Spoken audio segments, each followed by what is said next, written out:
So, welcome to season review, my second season in charge of Nyva Ternopil, where we were supposed to fight against relegation.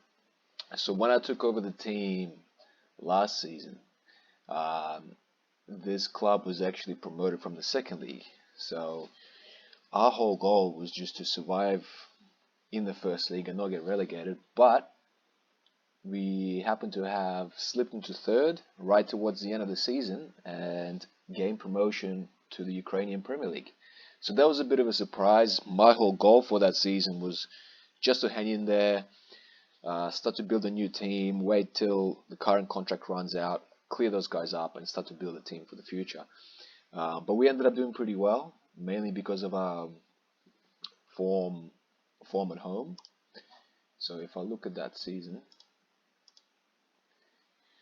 I can see it started off it started off pretty good. We got those two wins, then a draw, and then came the away games, and this is where we struggled a little bit. So we flew out in the Ukrainian Cup. Um, then we sort of went on a pretty good run of games. Once again, the away form was quite poor, but it was we still managed to get quite a few wins here and there. I think our home form was pretty good most of the time around.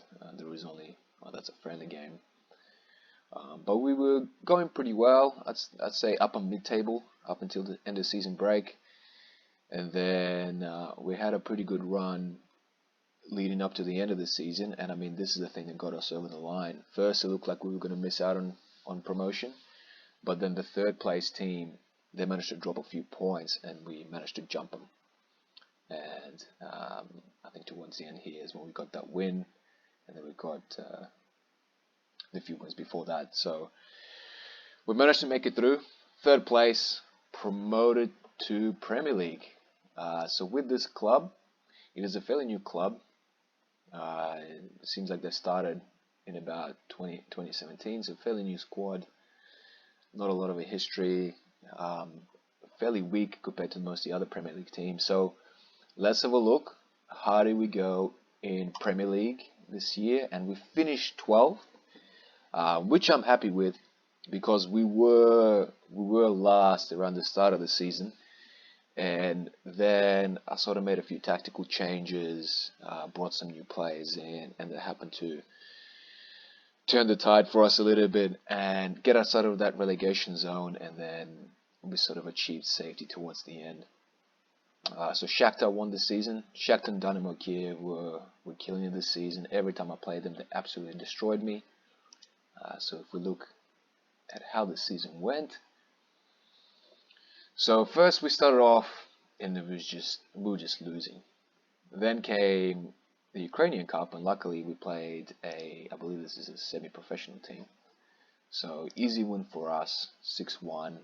Good to get the confidence up for the players, and then we went back in the Premier League, and it's not until our our sixth game that we picked up our first win. So before this, we were on 0 points, bottom of the table, and then of course this is the team that also got promoted from the first league.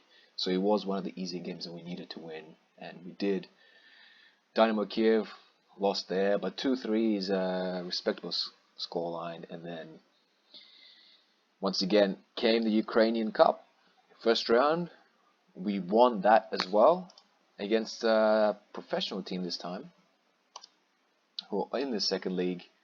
So we won that, and it really gave the boys some confidence. And then we went on a little unbeaten run. And then Dnipro, this was a match which we technically were supposed to lose because Dnipro are a stronger team than us.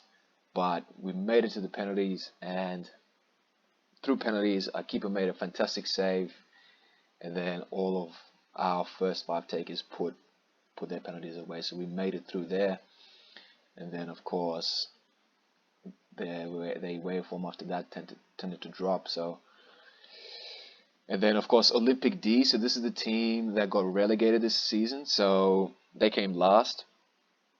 So we got a good win against them. Draw against Minai, which isn't bad. But then once again, our form was pretty sketchy. Around the middle or so, or leading up to the mid-season break, I started to implement an away tactic. It was actually, I think, around this point. I went more cautious, more counter-attack, just so we could soak up a bit of pressure and hit them on the counter. Because I needed to do something about our away form. I organized a bunch of friendlies here as we were coming back from the mid-season break, just to get the guys up and running and match fit. And we started off pretty well. We got an away win, 4-0, fantastic. Mary Paul got a good point there. Absolutely destroyed by Dynamo Kiev at home, 7-1. They killed us. And then the second time I played them in the Ukrainian Cup, I went more defensive. So I went a little bit of attacking here because I was at home. I went more cautious and counter-attacking in the Ukrainian Cup, and it paid off dividends. We won 4-1, which is a very good scoreline against such a strong team. And then still their away form, it just was not good. Ingolets Petrov, they did us a good favor. We had a good win there, but then after that, it was once again, it was tough. Like, just the players that these other teams have are just miles ahead than what I have. Having said that, we did manage to get a few wins here and there, and Olympic D, we got the result against them, and we managed to survive relegation. So luckily, the results did go our way as well, because we were just above relegation zone around this point, and just losing so many games, it was close, but we managed to make it. And I mean, Shakhtar destroyed us in the last game of the season, so I knew that up until we played Shakhtar, I needed to get some points. So how did this team actually look like? This is the major formation that I was playing. It's a 4-1-2-1-2. I realized I need to put a defensive mid. I started off the season playing 4-4-2, and I just got destroyed. And then as soon as I had a player sitting in the defensive mid position, it did provide a bit more cover, and I was able to shore up the defense a little bit. Having said that, we do have the worst defensive record. Conceded 74 goals, but we did score 57, which is the third best, probably after Shakhtar and Dynamo Kiev. The players, I mean, I did pick up quite a few Brazilians for free around the January transfer window, and they really helped, because before that I really struggled. Some of the players that I had was, look at this guy, Sergei Kislenko. He's some way away against what the competition has. I mean, this guy, he was an important player last year, but this fella's just too old, 33 years old, can't run. So I sort of play him off the bench here and there. Ahmed Januzzi, so I got him for free around the start of the season. I played him in attacking mid, and he was okay. I mainly got him for his mental abilities and his technical abilities. Also, I wanted him to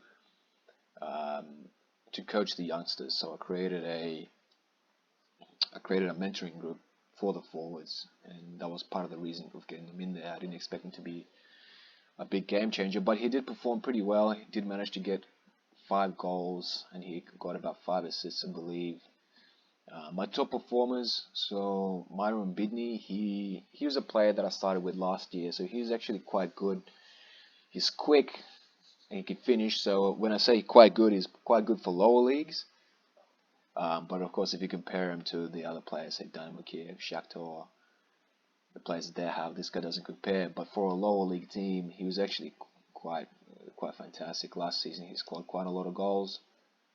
If I look at his history, yeah, there you go. 26 goals, 5 assists. And so he did pretty well for his level of quality. I did bring in Matthias Rodriguez. He's a target man, so he was my top scorer at 20 goals. Scored a lot of them with his head. Where you have Maxim Klan run down the wing and just put a cross in, and he heads it in. So this guy, got him on loan. Second season in a row that I have him on loan. Pay him $0. Got him from Zoria, and he's very athletic, and he just gets the ball, dribbles on line and crosses. That's his major strength. Terrible at finishing, but he did get quite a few goals, 9 goals, which is surprising. I brought in Philippe Saraiva, so I needed him for his speed, and he's pretty decent as well, and have him play on the wing. but my first plan is just to play him as an attacking mid.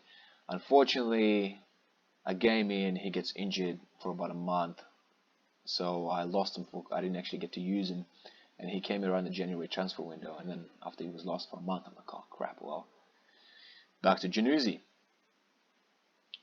The rest of the players, I mean, these guys I'm phasing out. So this guy can barely move, super old, 38 years old. I got him at the start of the season just to shore up the defense. I had him next to a quicker guy, and I thought that his mental abilities and technical abilities would help, and maybe with his jumping reach, because he's quite tall, get a few goals from corners. But I think it was only one goal that he scored from a corner, and it was against a lower league team, probably against those semi-professional teams. The rest of the guys, useless, didn't play him at all. I got this guy as well for his heading ability, almost 2 meters tall, but he didn't get much game time either. Rudolph, so this guy was important last year, but he's just not skilled enough for the Premier League. Zinkiewicz didn't get to play much. This guy scored quite a few free kicks last year. Didn't play him because he's just too slow for the Premier League. Dennis Shostak is another important player for me. Plays in the left wing as an inside forward.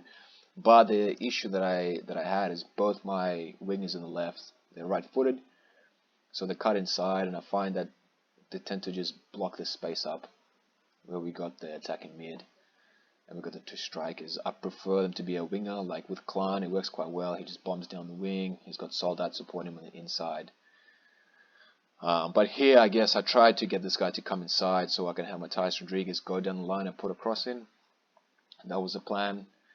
Now these are my sort of youngsters that I'm bringing up who are pretty decent for their age. So I wanted to expose them to some game time. Another Brazilian that I brought in. I mean, his stats are okay. His tackling's not bad. He's alright, fairly young, but still could be better. Pedro Pereviaza. He was good last year, put in some goals, but once again, had to face him out this year. He just wasn't good compared to the rest of the players. So, that's where we're at. Our finances, we are going broke. We need some of that corrupt money to come in and save us, because we're making no money. Our profit was terrible. I mean, we didn't really... In the Ukrainian Premier League, we're not getting many people coming up to our stadium, and we have about a 15,000 seat stadium, but no one was coming in. No TV revenue.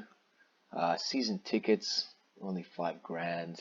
I mean, sponsorships.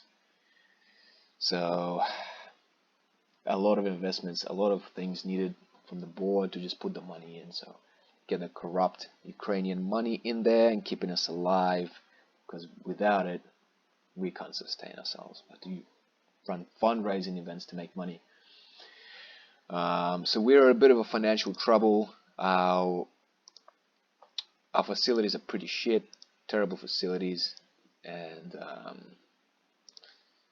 yeah, club vision, play direct football. I tried, didn't really work out. I needed to go for a bit more shorter passing. Our guys just kept on losing the ball. Counter attack, of course. Repair club's financial damage. I don't know how I can do this besides just going up on the league, and I couldn't sell any player. All the players that I had, they were quite poor. I needed, I guess now that I got a few of these Brazilians in, I've got quite a few under 19, a few 19-year-olds in who are decent, who are quick, which means I can play a high line. I picked this guy up around the January transfer window. But for me to really get this club out of trouble, I need to wait until these guys mature and just hopefully wait for a big club to come in and try to buy them for a couple $1 million. The existing guys that I had, no one's going to pay nothing for them.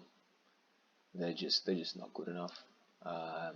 They'll only be good for the first league, and teams in the first league have no money. They couldn't afford these guys. When I was in the first league, I couldn't sign anyone. I had to get people for free or get loans. So that's the second season done. I mean, let's see what happens in the third season, and we'll go from there.